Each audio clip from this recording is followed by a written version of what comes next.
The Nazis never found out that a boxer was hiding Jews in Berlin basements. Johann Trollmann.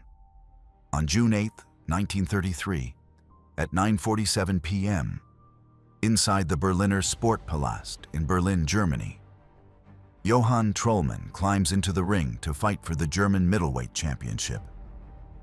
He is 26 years old, 1.78 meters tall, and weighs 72 kilos of pure muscle and speed. The arena is packed with 12,000 spectators, but half of them are standing and screaming, not in support, but in absolute hate. Zigeuner raus! Gypsy out. Schmutziger Zigeuner! Dirty Gypsy. Trollmann ignores the shouting because he has heard worse his entire life. He is Romani, what Germans call gypsy. In Germany in 1933, being Romani means being subhuman. The Nazis took power only 4 months ago. The racial laws are beginning, and the Romani, like the Jews, are being marked for extermination. But tonight, Johann Trollmann has the chance to prove something fundamental: that a gypsy can be champion of Germany. His opponent is Adolf Witt, the perfect Aryan. Blonde hair, blue eyes, and the Nazi favorite. According to Nazi racial ideology, the result should be obvious. The superior Aryan should destroy the inferior gypsy. What happens over the next 12 rounds will shock everyone. Trollmann doesn't just win, he dominates completely. His boxing style is unique. He dances, slips, and moves like a ballet dancer, striking with surgical precision. Witt can barely touch him. By the 12th round, Witt is bleeding from 3 facial cuts, exhausted and completely beaten. The referee raises Trollmann's hand as the new German middleweight champion, a gypsy champion in Nazi Germany. The stadium explodes, half celebrating, half booing. In the VIP box, Nazi officials stare at one another with barely contained fury. This cannot be allowed, because it shatters their racial narrative. 8 days later, the German Boxing Association, now controlled by Nazis, revokes Trollmann's title. The official reason: non-German boxing style and unsportsmanlike conduct. The real reason: he is a gypsy. What the Nazis don't know, what they will never discover during the next 11 years, is that Johann Trollmann, the Romani boxer who humiliated their racial ideology, is about to become something more dangerous than a champion.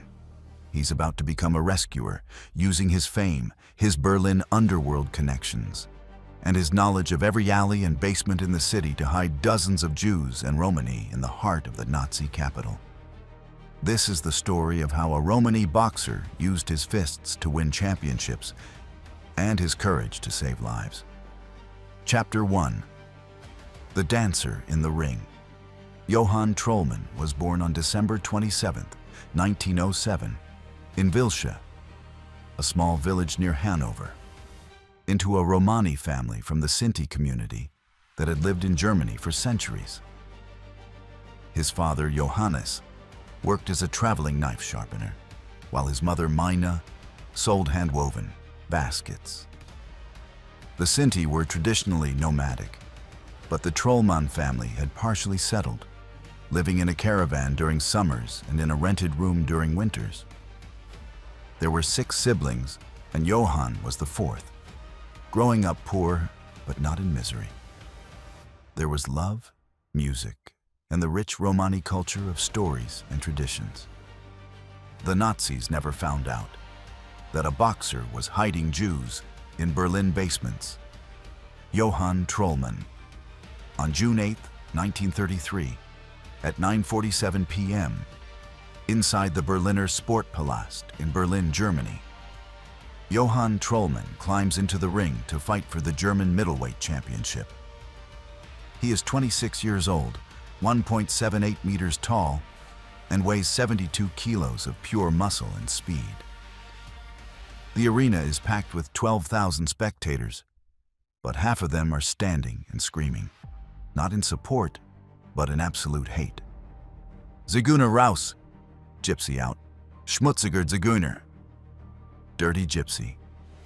Trollmann ignores the shouting because he has heard worse his entire life. He is Romani, what Germans call gypsy.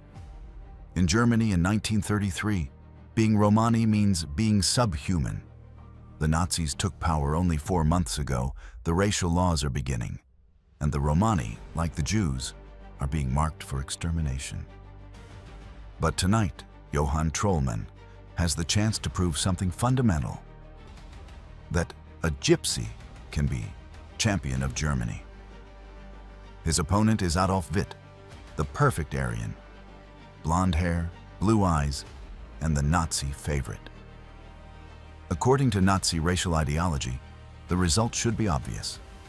The superior Aryan should destroy the inferior gypsy. What happens over the next 12 rounds will shock everyone. Trollmann doesn't just win, he dominates completely. His boxing style is unique. He dances, slips, and moves like a ballet dancer, striking with surgical precision. Witt can barely touch him. By the 12th round, Witt is bleeding from 3 facial cuts, exhausted and completely beaten. The referee raises Trollmann's hand as the new German middleweight champion, a gypsy champion in Nazi Germany. The stadium explodes, half celebrating, half booing. In the VIP box, Nazi officials stare at one another with barely contained fury. This cannot be allowed, because it shatters their racial narrative. 8 days later, the German Boxing Association, now controlled by Nazis, revokes Trollmann's title. The official reason: non-German boxing style and unsportsmanlike conduct. The real reason: he is a gypsy.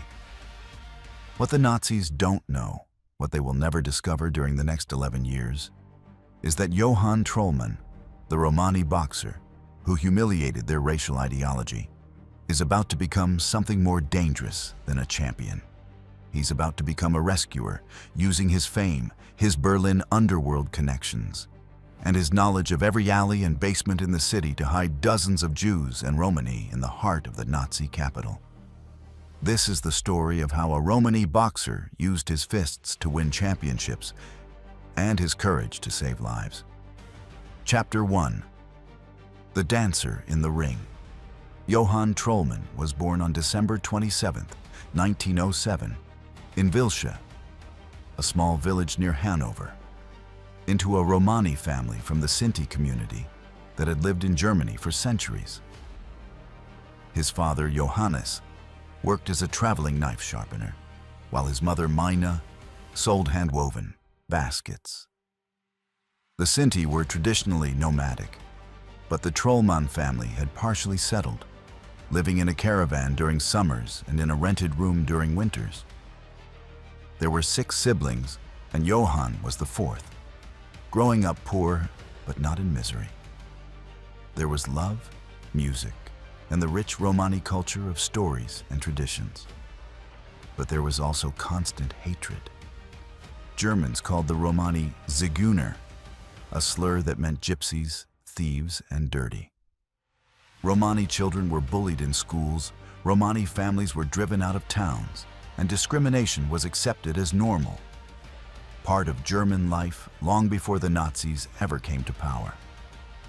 Johann learned to fight young because he had to.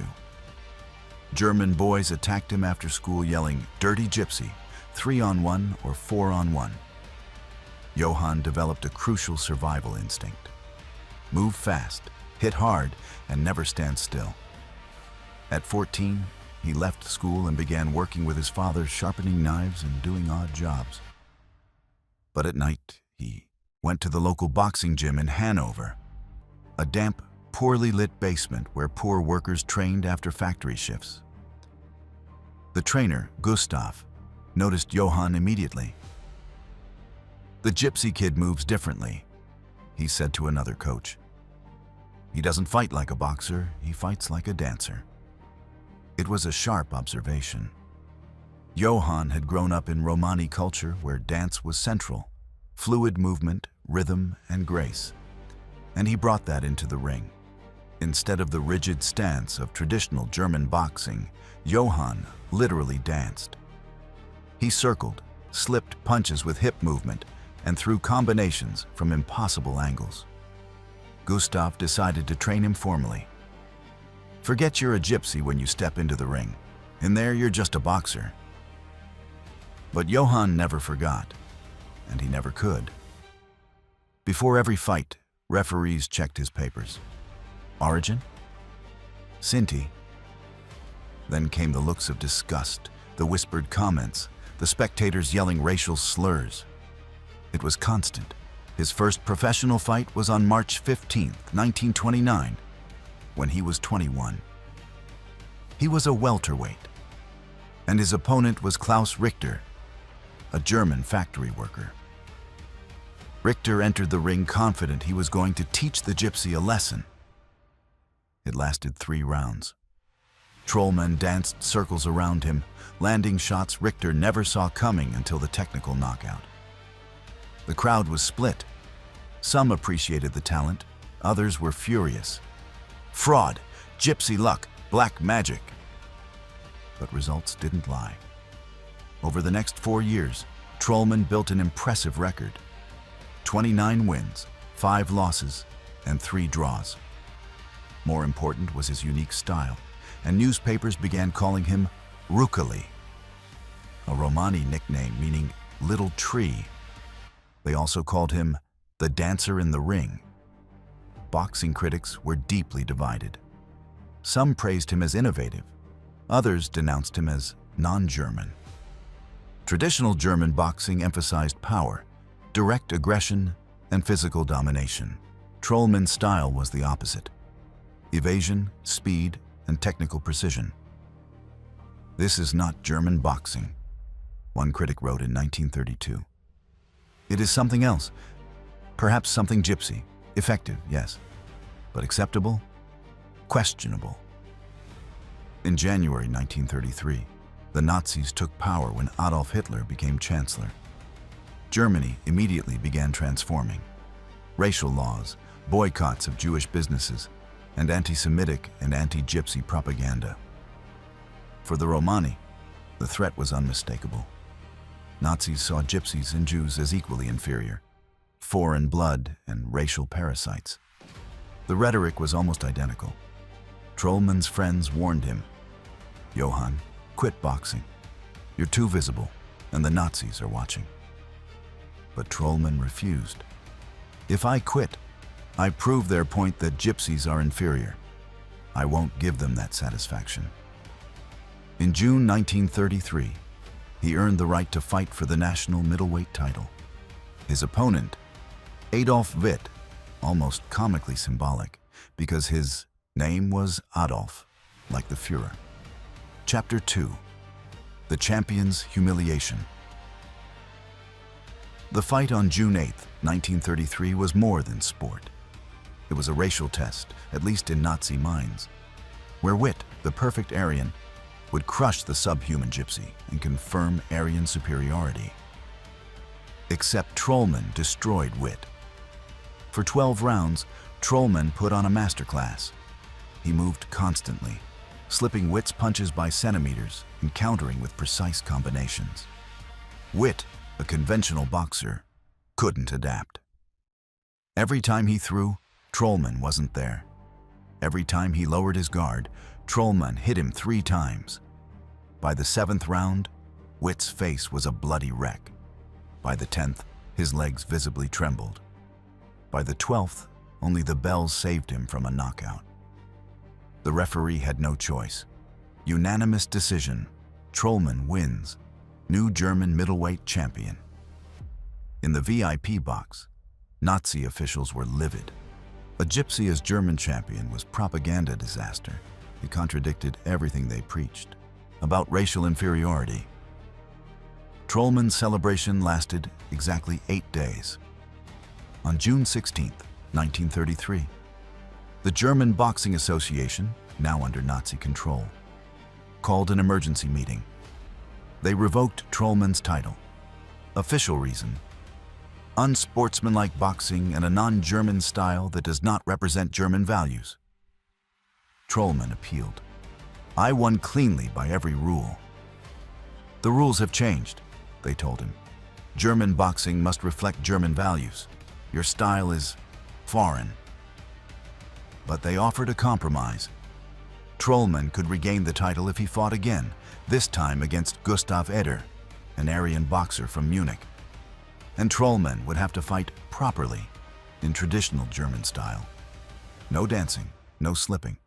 Fight like a German. The rematch was set for July 21st, 1933, 6 weeks later. Trollmann faced an impossible decision. Refuse and his career ends. Accept and he humiliates himself. And denies who he is. He accepted. But on his terms. On the night of July 21st, Trollmann walked into the ring and shocked everyone.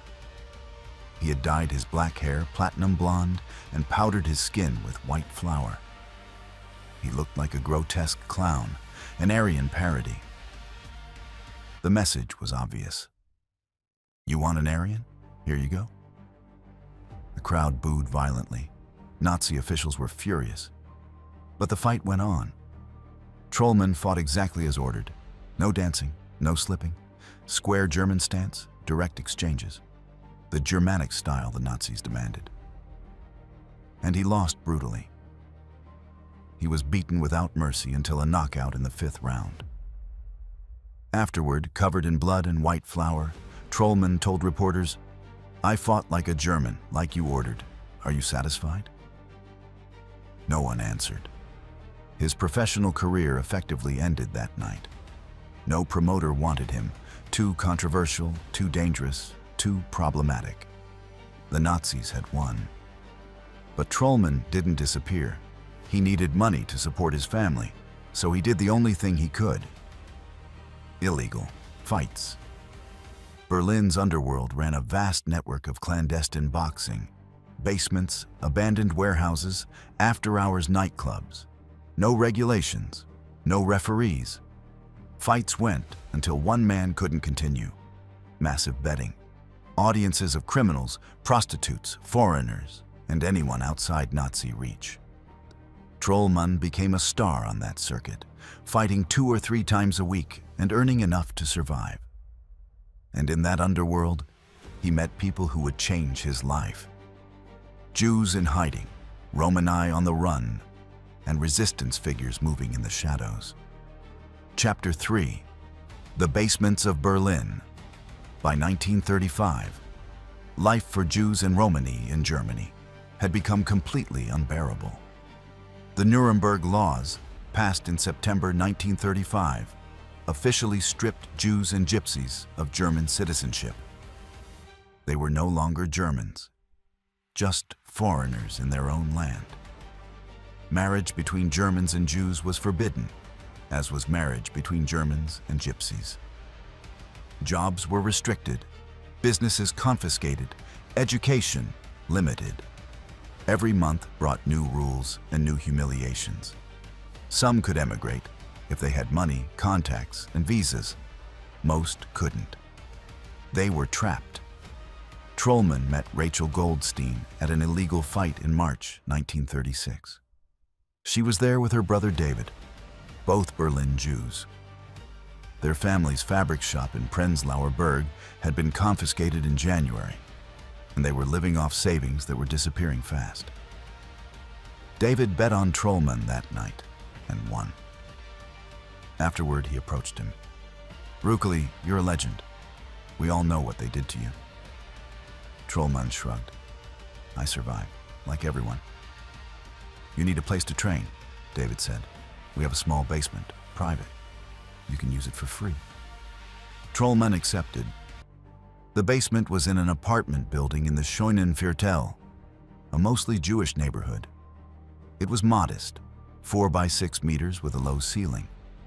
But it had an improvised heavy bag, jump rope, and enough space for basic training. Trollmann trained there 3 times a week and got to know the building's residents. Jewish families, where some still worked, others didn't. All surviving however they could. The fear was constant. How much worse could it get? In November 1938, they got their answer. Kristallnacht, the night of broken glass. From November 9th to 10th, Nazi-organized pogrom. Synagogues burned, businesses smashed, thousands of Jewish men arrested, dozens killed. Trollmann was in the training basement when it started. He heard explosions, screams, glass shattering, and ran upstairs. The street was chaos. SA stormtroopers attacking Jewish shops with bats and hammers while German civilians watched, some joining, most simply staring. David Goldstein ran to him. "We have to hide. They're arresting every Jewish man." "The basement," Trollmann said immediately. "Bring everyone, now." Over the next 2 hours, 11 people hid in Trollmann's training basement, mostly men, but also 2 elderly women and an 8-year-old boy. They huddled in the dark, listening to Nazi boots on the street above. Stormtroopers searched the building, banged on doors, arrested 3 Jewish men from the 3rd floor. But they didn't go down into the basement because it was private, rented to Trollmann, and Trollmann was Aryan, according to his papers. Sinti, yes, but not Jewish. The Nazis drew distinctions, at least for now. The 11 people stayed in the basement for 2 days, while Trollmann brought food and water. By the 3rd day, the violence had eased and they could come out. David Goldstein hugged him. "You saved us. Why would you risk that?" Trollmann answered honestly, "Because the Nazis hated me first. Before you, they hated us, the gypsies. The difference is you can hide by looking German. I can't hide what I am. So I fight. And if I can help you hide, I will." That night was the beginning of something bigger. Trollmann didn't plan it. There was no formal decision, but word spread through the Jewish community. "The Romani boxer helps. He has a basement. He knows the city. He can get fake papers through underworld contacts." Slowly, more people began to come to him. Chapter 4. The Underworld Network. Berlin's underworld in the 1930s was a complex ecosystem. Criminals, yes, but also people operating outside Nazi law because they had no choice. Jews with banned businesses, communists in hiding, persecuted homosexuals, censored artists, foreigners without correct papers, and many Romani. Trollmann knew this world intimately. Illegal fights connected him to a network of people who valued skill over race and money over ideology. Fight promoters, nightclub owners, black market traders, document forgers. Max Schmeling, the famous German boxer and former heavyweight world champion, helped indirectly. Schmeling, though publicly pressured by the Nazis, privately sympathized with the persecuted. He couldn't help openly without destroying his career, but he could make discreet connections. In 1938, Schmeling introduced Trollmann to Werner Seelenbinder, an Olympic wrestler and secret communist. Seelenbinder was involved in resistance, hiding people, passing information, small sabotage. "Rukali," Seelenbinder told him, "you have access to places we don't. Gyms, basements, criminal contacts. You could help more than you think." Trollmann wasn't a political resistor, not communist, not socialist, just a Romani boxer trying to survive. But he understood persecution and injustice. "What do you need?" he asked simply. It began modestly. Trollmann used the training basement as a temporary hiding place for people who needed to disappear for days or weeks while fake papers or escape routes were arranged. It could hold 5 or 6 people comfortably, 8 if packed tight. Not ideal. Cold in winter, always damp, but invisible. A boxer's training basement. Who would suspect? Trollmann set strict rules. Absolute silence. During the day, movement only at night, and he brought food after dark, bread, cheese, sausage, fruit. Nothing that needed cooking, nothing that would smell suspicious. The first long-term refugee was Isidor Klein, a 62-year-old Jewish tailor. His shop was confiscated in 1937. His wife died in 1938. His children emigrated to the U.S. But he had no visa because he was too old by American standards. So he stayed in Berlin, hiding. He lived in Trollmann's basement for 4 months, from February to May 1939. During the day, he stayed silent. At night, he helped Trollmann repair boxing clothes, sew heavy bags, and do maintenance. "Why are you doing this, Rukeli?" he asked one night. "You could be arrested or executed." Trollmann was wrapping his hands for a fight. "My mother taught me something. She said, 'Johann, the world will hate you for being a gypsy. Never hate back. Prove you're better.' So this is what I do. I prove I'm better." By mid-1939, Trollmann had hidden 18 different people for periods ranging from 3 days to 5 months. Most were Jews, some were communists, 2 were Romani like him. He also began helping in another way: fake documents. His contact was Otto Miller, a forger working out of a print shop in Kreuzberg. Miller could produce Kennkarten, German ID papers, that looked completely authentic. Trollmann paid with money from illegal fights. One fake ID cost 500 Reichsmarks, about 2 months' wages for an average worker. Trollmann could earn that in 2 or 3 fights. Fake documents changed identities entirely. Samuel Rosenberg became Stefan Richter. Sarah Cohen became Sophia Keller. With new papers, they could move more freely, find work, sometimes even escape Germany. But the risk was enormous. If caught, Trollmann faced immediate arrest for aiding enemies of the state, forgery, and racial treason. The likely sentence? Concentration camp or direct execution. Every day, he walked that line. By day, he was a known boxer, training publicly, fighting on the clandestine circuit. By night, he was a rescuer, moving people, delivering fake papers, organizing escapes. Part 2 continues from Chapter 5. The war arrives through the epilogue. Part 2/2. Chapter 5.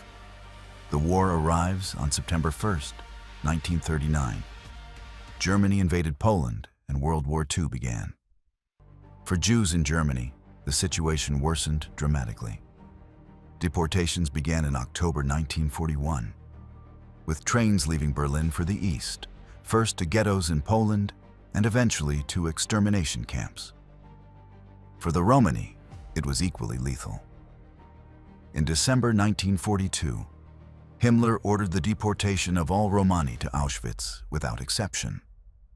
All Sinti and Roma in Nazi-controlled territory were to be sent to the camps.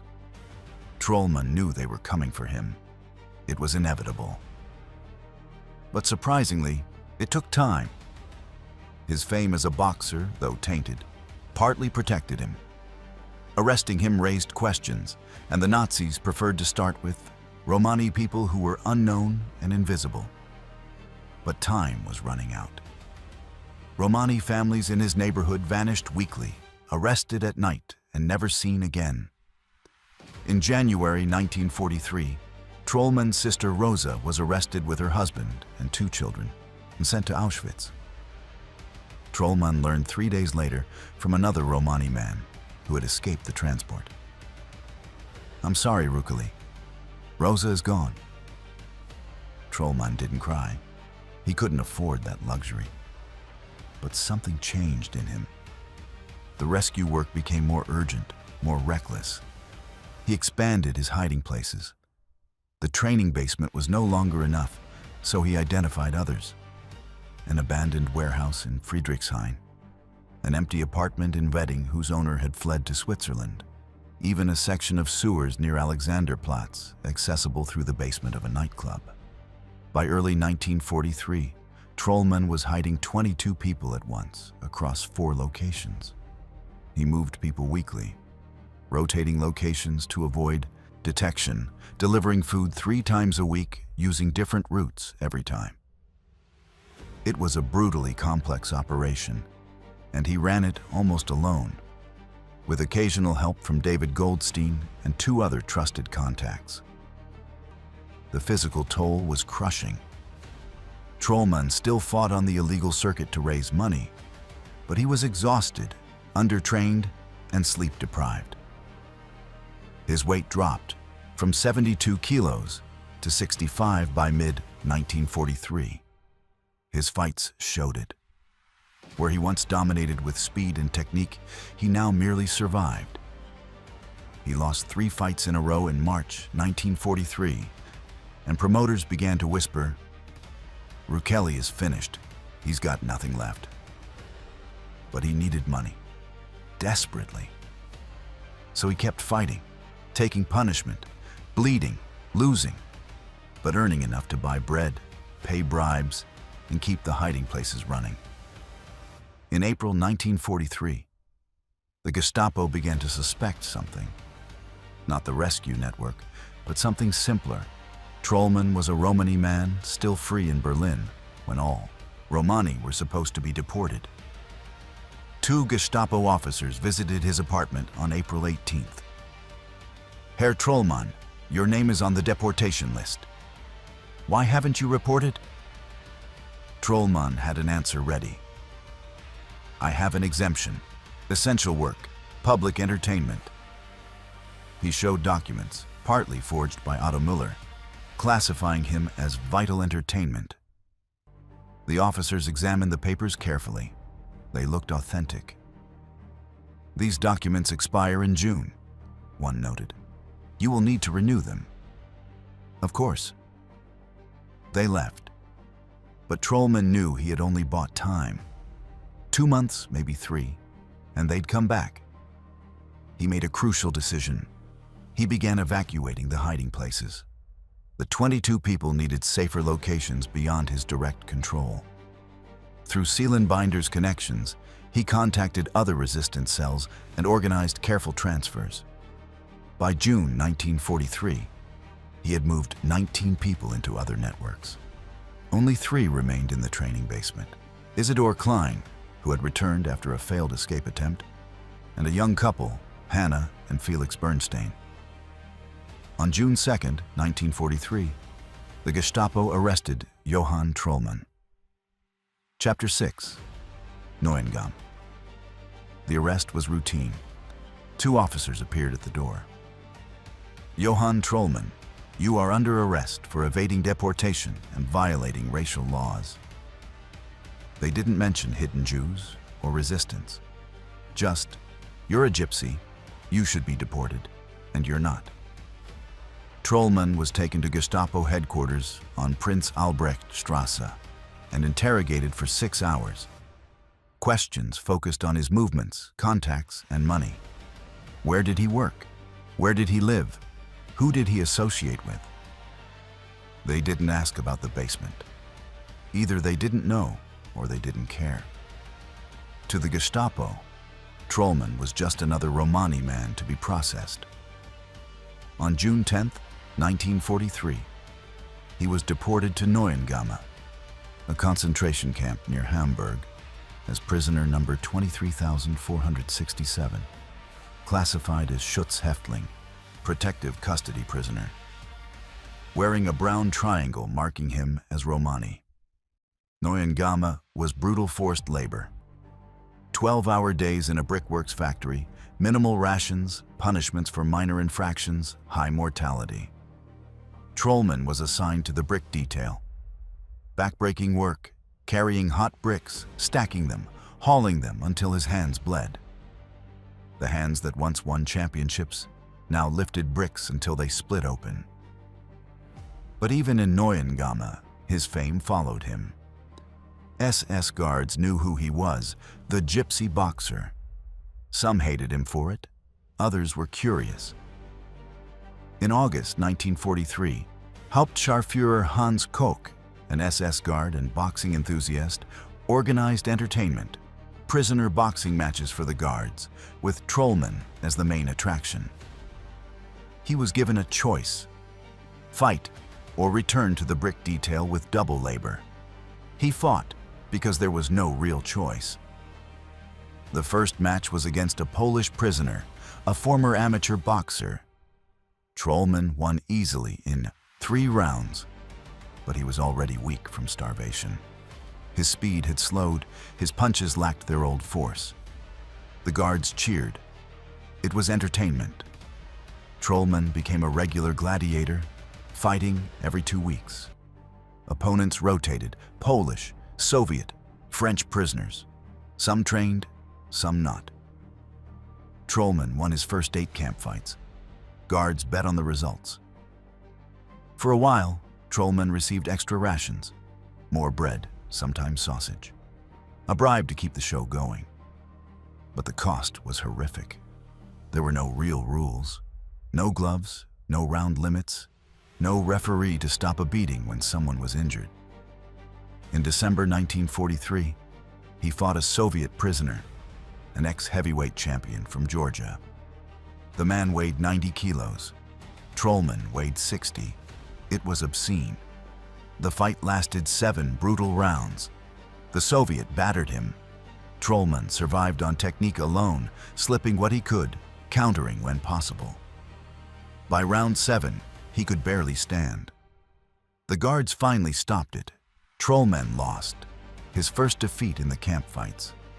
Koch was furious. He'd lost money betting on Trollmann. As punishment, Trollmann was sent back to the brick detail with reduced rations. In January and February 1944, he deteriorated quickly. His weight dropped to 55 kilos. He developed dysentery. His hands, destroyed by bricks, became infected and never fully healed. But he kept going. Each morning, roll call, 12 hours of labor, collapse onto a wooden bunk, repeat. What kept him alive was one simple thought: the people he had hidden had survived. Isidor Klein, Hannah and Felix Bernstein. The 19 others transferred to other networks. If he died having saved even one of them, it was worth it. In March 1944, Trollmann was transferred to Wittenberg, a Neuengamme sub-camp where prisoners worked in an ammunition factory. Conditions were slightly better, rations slightly larger, enough to stabilize him, at least for a while. Chapter 7. The Final Round in Wittenberg. Trollmann lived in pure survival mode. He worked on an ammunition assembly line, fitting fuses into artillery shells. Tedious, dangerous work. Mistakes caused explosions. Several prisoners died during shifts he worked. But it was indoors, protected from winter cold, and rations were marginally better. Trollmann regained some weight, back to 60 kilos by April 1944. Among the prisoners was Emil Cornelius, a German political prisoner and communist arrested in 1937. Cornelius knew Werner Seelenbinder, the wrestler who had linked Trollmann to the resistance. Rukeli, Cornelius whispered one night in the barracks. Seelenbinder was executed in October 1944. The Gestapo uncovered his resistance cell.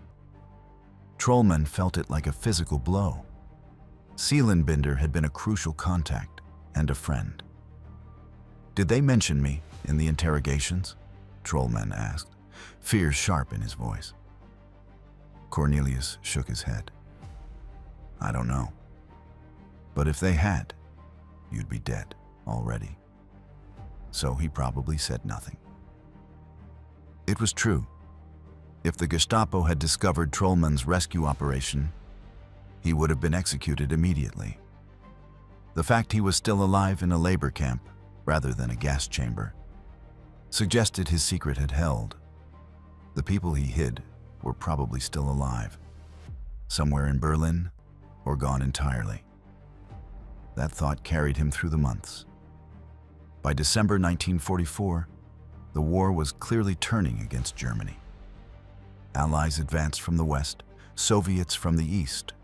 Berlin was bombed regularly, defeat inevitable. SS guards at Wittenberg grew more brutal. They knew they might face trial if Germany lost, and some began destroying evidence, executing prisoners, burning records. On February 9, 1945, Hauptscharführer Wilhelm Ohlensdorf, an SS guard known for particular cruelty, summoned Trollmann. "Gypsy," he said, "I heard you used to be a famous boxer. Hard to believe. You look like a skeleton." Trollmann said nothing. Talking back invited punishment. "I want to see if it's true. Tomorrow you'll fight the capo of Block 7. The capo of Block 7 was Heinrich Gross, a German criminal made prisoner supervisor, brutal, hated, and huge. 1.90 meters, 100 kilos. The fight was scheduled for the afternoon of February 10th in the factory yard. It wasn't official entertainment. It was an execution disguised as sport. Trollmann knew he couldn't win. 60 kilos versus 100. Starved and weak versus fed and rested. But he had no choice. The fight began at 3 p.m. No gloves, no rules. SS guards and capos formed a circle while prisoners were forced to watch. Gross attacked immediately with savagery. He punched Trollmann in the face, stomach, kidneys. Trollmann tried to slip and use technique, but his body no longer responded like it once had. By minute 2, Trollmann bled from nose and mouth. By minute 5, he could barely stand. Gross hammered his head again and again. Prisoners watched in horror. Some wept. This wasn't a fight. It was murder. Emil Cornelius shouted, "Stop! You're killing him!" He was struck with a rifle for protesting. Trollmann fell after 7 minutes and did not rise. Gross kicked him twice in the ribs before stepping away. Guards dragged Trollmann to the infirmary. No real medical care, only a prisoner doctor with minimal supplies. Severe head trauma, the doctor diagnosed. Broken ribs, likely internal bleeding. Without proper treatment, days, maybe a week at most. Trollmann lay on the infirmary bunk for 3 days. He never fully regained consciousness. He muttered in Romani, names like Rosa, his sister, Minna, his mother, and Rachel, David Goldstein's sister. Emil Cornelius sat beside him whenever possible. "Rukeli, hold on. The war is almost over. The Allies are close, just a few more days." But Trollmann could not hear. Johann Trollmann died on February 13th, 1945, at 11:20 a.m. in the Wittenberg Infirmary. He was 37 years old, former boxing champion, Romani, and rescuer. His body was cremated in the camp crematorium, ashes scattered with those of other prisoners. No marker, no official burial record. Wittenberg was liberated by Soviet troops on May 2nd, 1945, 11 weeks after his death. If he had survived 11 more weeks, he would have been free. Epilogue. The lives he saved. Johann Trollmann's story was forgotten for decades. He was Romani, part of a group whose genocide during the Holocaust received little post-war attention. There were no major trials for crimes against the Romani, and no significant compensation for Sinti and Roma survivors. Trollmann vanished into history. Only boxing enthusiasts vaguely remembered. The gypsy who won the title and then had it taken away. I think he died in the war. But the people he hid survived, and they remembered. Isidor Klein survived the war in hiding in Berlin and emerged in May 1945. He was 68. He emigrated to the United States in 1946 and reunited with his children in New York. He lived until 1962, and before dying wrote a short memoir about his years in hiding. devoting an entire chapter to Trollmann, the gypsy boxer who risked everything to save me. Hannah and Felix Bernstein also survived. They were transferred from Trollmann's network to another resistance cell in June 1943 and hid on a farm in Brandenburg until liberation. They emigrated to Palestine in 1946, had 2 children and 5 grandchildren. In 1970,